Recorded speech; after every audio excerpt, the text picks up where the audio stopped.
પ્રાચીન સમયમાં સત્યયુગમાં રાજા સત્યવ્રત મનુ એક ધર્મનિષ્ઠ અને ન્યાયી રાજા હતા. એક દિવસ તેઓ નદીમાં સ્નાન કરી રહ્યા હતા ત્યારે તેમના હાથમાં એક નાની માછલી દેખાઈ. માછલીએ કહ્યું, મને બચાવો રાજા. મોટી માછલીઓ મને ખાઈ જશે. સત્યવ્રતે તેને પોતાના પાણીના વાસણમાં રાખી. પણ આશ્ચર્ય!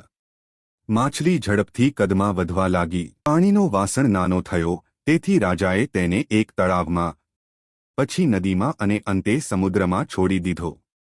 પછી માછલીએ એક વિશાળ સ્વરૂપ ધારણ કર્યું અને કહ્યું, હું ભગવાન વિષ્ણુ છું. ટૂંક સમયમાં જ પ્રલય આવશે જે આખી પૃથ્વીને ડૂબાડી દેશે.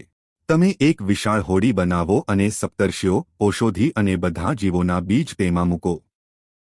સત્યવ્રતે તેમ કર્યું. જ્યારે પ્રલય શરૂ થયો ત્યારે ભગવાન મત્સ્યના વિશાળ સ્વરૂપે હોડીને પોતાના શિંગડા સાથે બાંધીને તોફાથી બચાવી.